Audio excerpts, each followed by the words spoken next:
Entonces, hoy quiero compartir con ustedes una palabra que está en el libro de Salmos. ¿Cuántos de ustedes les gusta cantar? No que canten bien, pero que les guste cantar. Creo que la mayoría, ¿no? La mayoría tiene ese gusto, ese placer de cantar, aunque sea en la ducha. Ahí nos creemos todos unos grandes cantantes mientras nos duchamos. Qué bueno que Dios busque adoradores y no gente afinada. Si buscara gente afinada, quedaríamos mucho afuera. Pero Dios busca adoradores que lo hagan en espíritu y en verdad. Amén. Amén por eso. Hoy quiero, aun cuando pudiese parecer que en tiempos en que hay amenaza de nuevo de una guerra nuclear basada o simplemente dependiendo de alguien, de un megalómano que podría desencadenar una tragedia mundial. Cuando vemos en países como Irán, donde el abuso que existe de las fuerzas y todas las injusticias que se dan alrededor de nuestro mundo, de nuestro planeta, hablar de cantar parece estar fuera de este contexto. Sin embargo, pretendo que, según la palabra de Dios, mostrar que no es precisamente así, que en los momentos más difíciles, en los momentos más angustiantes que pudo vivir pueblos en la Biblia, personas, situaciones como precisamente situaciones de guerra, situaciones tan conflictivas como los problemas de estrés, de depresión, frente a injusticias como ser encarcelado por simplemente tener una creencia o una fe distinta. ¿Cómo la canción, la alabanza generó y provocó cambios? Hay un salmo que fue el que leímos recientemente, el salmo número 32. Este salmo particularmente es un salmo que nos habla de la gracia de Dios. Nos dice y nos muestra un proceso y un resultado extraordinario. Un proceso y un resultado de quien es perdonado. Y la parte central de este salmo está del verso 5 al verso 7, el Salmo 32 hago referencia. Salmo 32, verso 5 al 7, está el centro de este salmo. Es la confesión y cómo la comunión de quien escribe este salmo, David, es restaurada. No hay nada mejor que la restauración de la comunión con Dios. Lo que esto provocó. Hay incluso una especie de fórmula en este salmo. Una fórmula muy sencilla, que habla de cómo uno debe humillarse, de cómo uno debe confesar a Dios su pecado, reconocer lo que se ha hecho mal, y cómo el resultado de eso, de un proceso que luego vendrá de manera posterior, el salmista querrá compartir gozosamente con el que se le cruce por el camino, compartir ese gozo con otros, que seguramente tú has vivido cuando has recibido, cuando has restaurado tu relación con Dios y ves la relación que se da y lo que eso provoca. Quieres compartir ese gozo con las demás personas, con tus amigos, amigas, con tu familia. Compartir aquello. Tal vez ellos no lo entenderán del todo, no lo comprenderán del todo porque ha sido tu experiencia con Dios. Y en eso explota, sale un canto, una alabanza, una canción de confianza, de una vida renovada. Vamos a leer de estos 3 versos que digo que es el centro, vamos a repasar solo el verso número 7. Salmo 32, el verso 7. Fíjate cómo dice. ¿Qué es el resultado, si se quiere, de este proceso? Salmo 32, verso 7. Dice: tú eres mi refugio. Tú me protegerás del peligro y me rodearás con cánticos de liberación. Esa es la expresión del que ha renovado, del que se ha puesto a cuentas con Dios. Tú eres mi refugio, dijo David. Tú eres mi refugio. Es tu refugio. David lo declara. Tú eres mi refugio hoy, en el presente, ahora, ya, en este instante. Tú eres mi refugio. Y me guardarás de la angustia. Como diría Calvino, en esta sola parte está algo que es en el presente y algo que se va luego en el futuro. Tú eres mi refugio, reconociendo que eres el único refugio. En este tiempo de incertidumbres, en este tiempo de temores, en este tiempo de angustias, en este tiempo en que vemos, en que faltan liderazgos, que sean liderazgos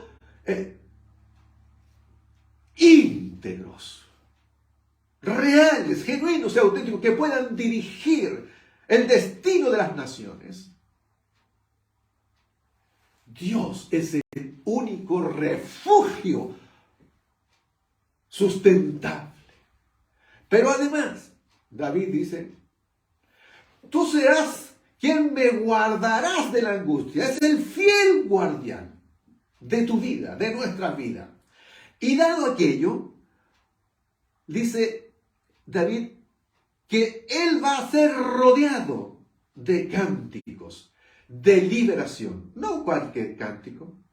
Y con cánticos de liberación me rodearás. Quisiera que te grabaras esta frase: con cánticos de liberación me rodearás. Que incluso ya desde este instante pudieses apoderarte de esta palabra, porque quiero que te empieces a sentir rodeado alrededor tuyo, cánticos de liberación. En momentos difíciles, cánticos de liberación te han de rodear. Iglesia, en la Biblia, cada vez que aparecen los nombres de las personas, de los personajes bíblicos, los nombres cuando son puestos aún desde nacer, tienen una significancia, tienen un trasfondo el nombre. Los nombres puestos en la Biblia no son simplemente nombres puestos al azar, tienen una relevancia y dicen algo esos nombres.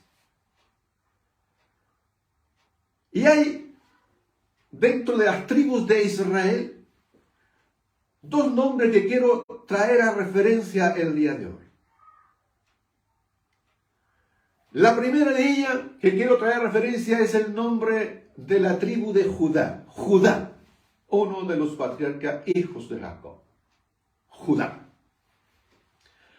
Dice el libro de Jueces que después de la muerte del líder que había dejado Moisés, después de la muerte de Josué, de ese Josué que se acuerdan ustedes cuando incursionó en la tierra que ellos habrían de conquistar, entre todos los espías que fueron enviados, solo 2 de ellos volvieron con una fe de que podían hacerlo. El resto dijo: es tierra de gigantes. Nosotros parecemos simplemente nada frente a ellos, como langosta. Es decir, ellos eran poco menos que microbios comparado a la altura de ellos. Insectos. Pero Josué y Caleb creyeron que Dios podía darles la victoria, que Dios podía darles ese territorio que había sido prometido. Pero Josué ya no está. Josué murió.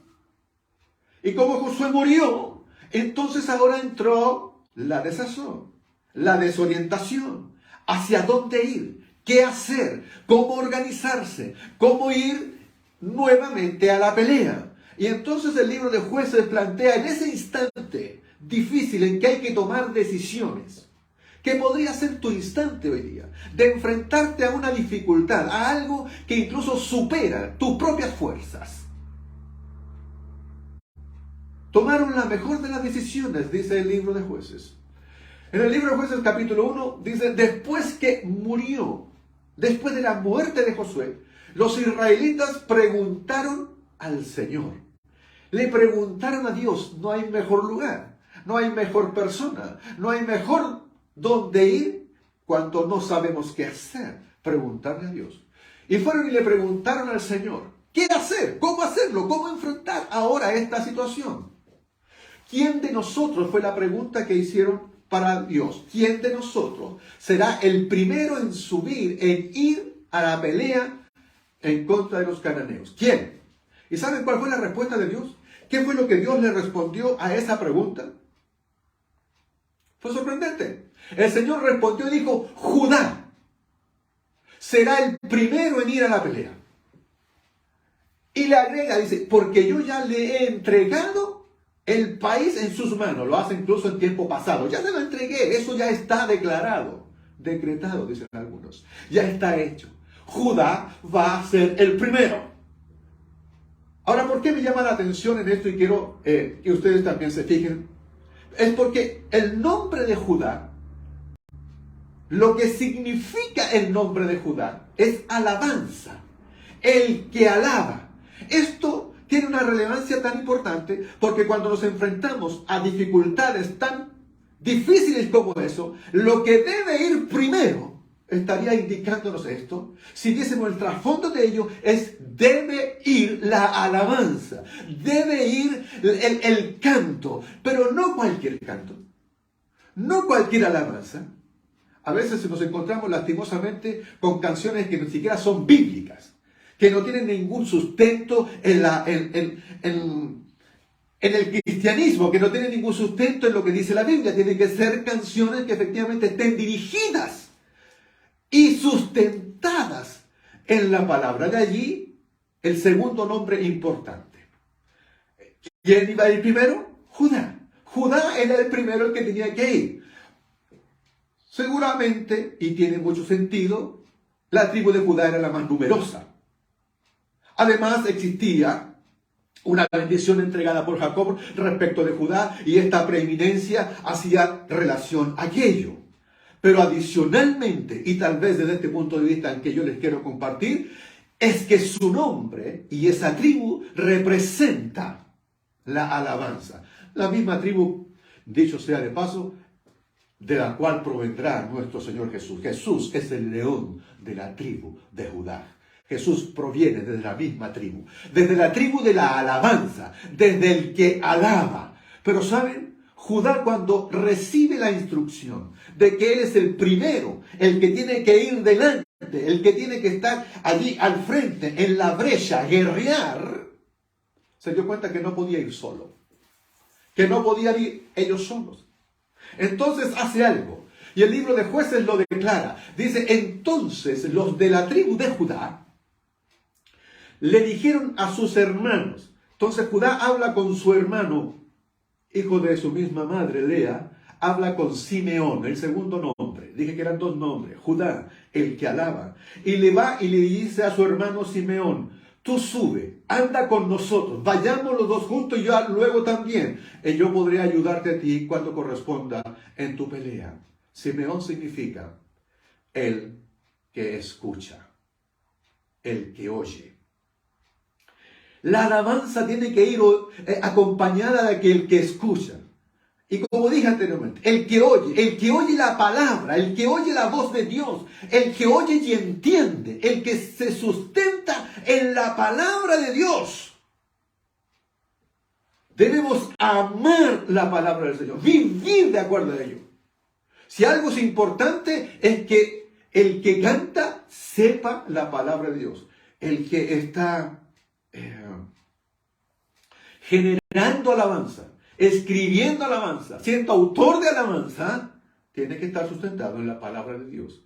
Inspirarse en la palabra del Señor, en su debido nombre. Recuerden que la palabra que es Jesús encarnada es lo que a nosotros nos hace libre. Y si deben haber cánticos de liberación, tendrán que ser cánticos basados en la palabra del Señor. Iglesia, Judá sabía que no podía ir a la batalla solo. Y entonces fue con Simeón el que oye, y el que oye inteligentemente. No podrían ganar la batalla solo separados. Simeón representa a aquellos que escuchan atentamente y aman la palabra de Dios. La unión de estas dos armas, alabar a Dios y la palabra, con eso no hay quien pueda resistirse a aquello. El texto dice, me rodearás con cánticos de liberación. Me rodearás con cánticos de liberación en tus momentos difíciles. Dios te da de tal manera razones para adorar su nombre. Eso es lo que es. Nos da múltiples motivos y razones para adorarle, que vas a encontrar una razón, otro motivo, otra razón y otro motivo, y alrededor de ti habrá tantas motivaciones, tantas cosas que te van a decir que tienes que adorar a Dios, que luego las nombrarás y alabarás y sentirás que alrededor tuyo hay motivo más que suficiente para adorar a Dios. Te rodearán cánticos de liberación. Spurgeon decía, esto para mí se lo imaginaba de esta forma. Spurgeon decía, estoy así como en un anillo, vivo en un anillo de música. Piensa alrededor de ti como un gran anillo, y en cada parte de ese anillo hay motivación para alabar a Dios. Son cánticos de liberación, cánticos de liberación. En los momentos más difíciles empieza a mirar alrededor tuyo y encontrarás cada motivo y cada razón para bendecir su nombre, y te rodearás de cánticos de liberación, cánticos que te harán sentir libre. Él decía, Spurgeon, me siento como camino al cielo en el centro de muchas alabanzas. Marcharé en adelante al cielo como en el centro de la canción, en el centro de ello. Te puedes comenzar a sentir desde ya. Ahora sí. ¿No cantas bien? ¿Qué importa? Ya lo dije desde el comienzo. Son motivos para bendecir el nombre de Dios. Te entrarás y te sentirás allí rodeado de cánticos de liberación. Ese es el significado. El significado es que Dios te va a dar razones más que suficientes, razones abundantes. Solo debes abrir tus ojos y verás razones de la alabanza, de tener esa gratitud y la oportunidad de brindársela al Señor, brindar estas canciones de alabanza por la liberación de las manos de los enemigos de tu vida, de las situaciones de tu vida, de los problemas de tu vida. Leía el día de ayer que nosotros en Chile, en virtud de estadísticas, hicieron un trabajo de encuesta, y esto es a nivel de muchos países a nivel mundial, que nosotros aquí en Chile tenemos un índice de sentirnos con problemas mentales el doble del mundo. En el mundo la gente piensa que tiene problemas mentales, entendiéndose por ellos depresiones y todo ese tipo de patologías. Hay como un 30% a nivel mundial, 30%. En Chile somos el doble, 60%. 60%. Con índices preocupantes de suicidios, de jóvenes y de adultos mayores. Los antiguos siempre pensaron que la música ejercía una influencia misteriosa para sanar a las enfermedades, a las personas con enfermedades mentales. Recuerdo incluso algunos reportajes que me llamó mucho la atención, y aquí mismo en Chile, personas con Alzheimer le colocaban unos audífonos con música desde su niñez o desde su juventud. Gente que estaba ya extraviada en su mente, producto de esta cosa como el Alzheimer. Pero cuando le colocaban canciones de su época juvenil, como que se conectaban y volvían y cantaban las canciones, las letras. Se acababa la música y volvían a su estado como el de siempre, perdidos, extraviados. ¿Qué poder genera la música en ellos? Esto me hizo recordar un caso como el rey Saúl. La Biblia relata que Saúl entró en un proceso de depresión tal que en él fue cada vez más gravitante. Incluso llegó a la locura. Pero en los periodos de depresión severa le recetaron sus asesores oír música, escuchar música, alabanzas. Y trajeron entonces al palacio a un joven que era pastor de ovejas y que meses antes había sido ungido como rey por Samuel. David, el mismo que escribió: y con cánticos de liberación me rodearás.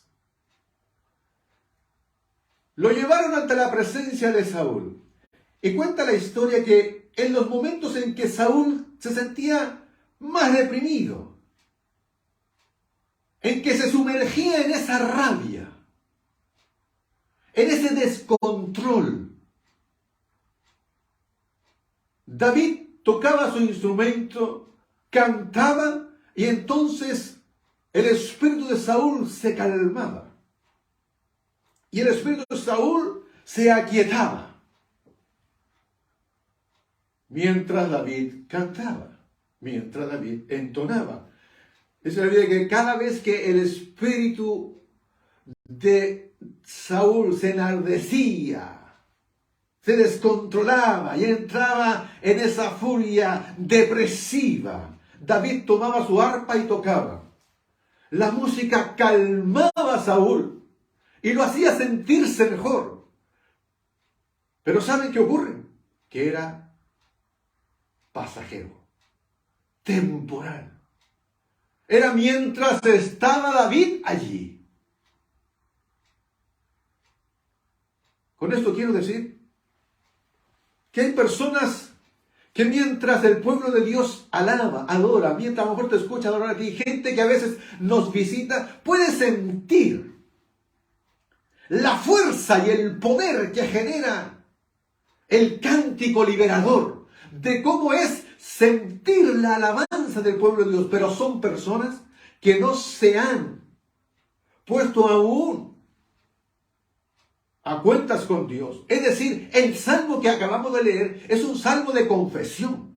Es un salmo de entrar en comunión, en restaurar la comunión con Dios. Mientras eso no se haga, será simplemente como un Saúl. Escuchará la música, sentirá aquietar todas sus pasiones, todas esas angustias y penas que tiene, las sentirá que estarán ahí, se calmarán, pero va a ser pasajero.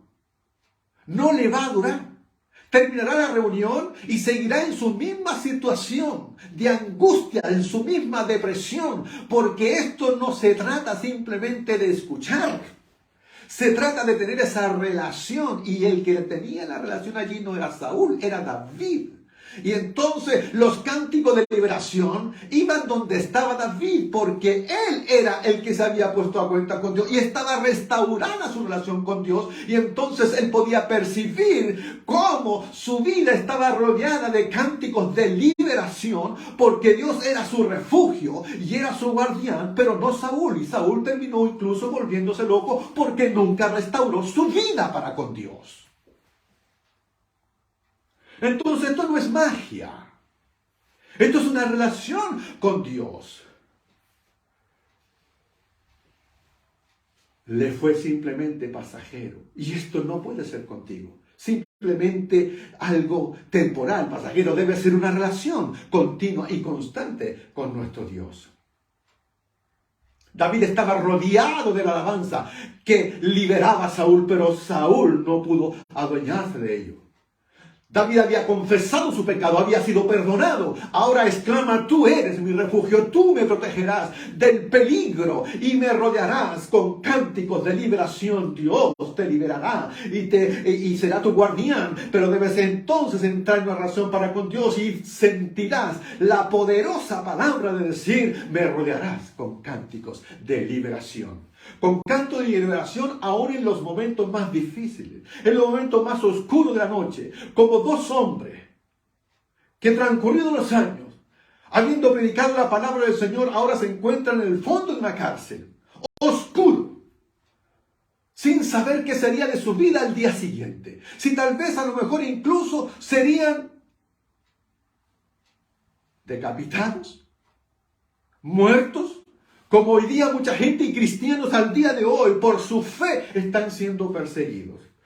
Tú a lo mejor no estás siendo perseguido por tu fe, pero estás en el mismo conflicto de no tener la comprensión o ser víctima de injusticias. Y te puedes sentir en el fondo oscuro de una cárcel como estaba Pablo y Silas, en medio de la noche, donde vienen normalmente todos nuestros problemas, en medio de las noches. Pero la Biblia dice que cerca de la medianoche, Pablo y Silas oraban y cantaban alabanzas a Dios, mientras los demás presos escuchaban. ¿Eso qué es lo que hace? ¿Quién puede hacerlo? Lo hace alguien que ha considerado a Dios su refugio, alguien que tiene a Dios como su guardián. Y alrededor, ellos podían mirar a su alrededor y ¿qué verían? Verían paredes oscuras, piedras, en el suelo nada más que ellos, a su alrededor simplemente cepo, esta cosa que tenía allí en sus pies, que le adormecían sus pies. Pero ellos miraban más allá. Para mirar más allá encontraron motivos de alabanza, encontraron motivos de adoración, y a su alrededor no veían la oscuridad, veían la luz del Señor, no veían la dificultad, veían el amor de Dios, veían la gracia de Dios, veían su misericordia. Y entonces, ¿qué produjo en ello? Cánticos de liberación, y comenzaron a cantar, y a cantar, y a cantar, y a cantar tal vez más fuerte, y los presos lo oían. ¿Saben qué ocurrió luego? La Biblia dice que ellos, mientras cantaban, las paredes y los cimientos de la cárcel comenzaron a moverse, y en ese mismo instante todas las puertas de la cárcel se abrieron y las cadenas de los prisioneros se soltaron, fueron libres. ¿Por qué? Porque ellos estaban rodeados de cánticos de liberación. Sobre el poder de la alabanza podemos, miren, poder que se da aún en medio de las circunstancias más difíciles. Podrían ellos estar siendo azotados, encarcelados, pero Pablo y Silas respondieron cantando a Dios. La cárcel, cada rincón se empezó a llenar de la alabanza liberadora, de la luz del Señor. No podemos dejar de pasar inadvertidamente esta relación sobrenatural que se da entre la alabanza hacia Dios y la liberación sobrenatural mediante este fuerte temblor que se provocó allí. Qué hermoso, qué tremendo eso. La alabanza que se le ofrece directamente a Dios puede producir un terremoto que abra las puertas de tu prisión. Bendito Padre, para aquellos que están hoy día en conflictos, donde fuera, pueden sentirse tan aprisionados. Oh Dios, en tal dificultad de tomar decisiones difíciles y cruciales, que seas tú hoy para ellos, mi Dios, su refugio. Oh Dios, vuélvete para cada uno de ellos el protector, el fiel guardián del peligro, y rodéalos. Hazle que, oh Dios, perciban cada razón y motivo para encontrar, mi Dios, la fuerza de saber que están rodeados de motivos para cantar y sentirse libremente. Y me rodearás con cánticos de liberación. Amén.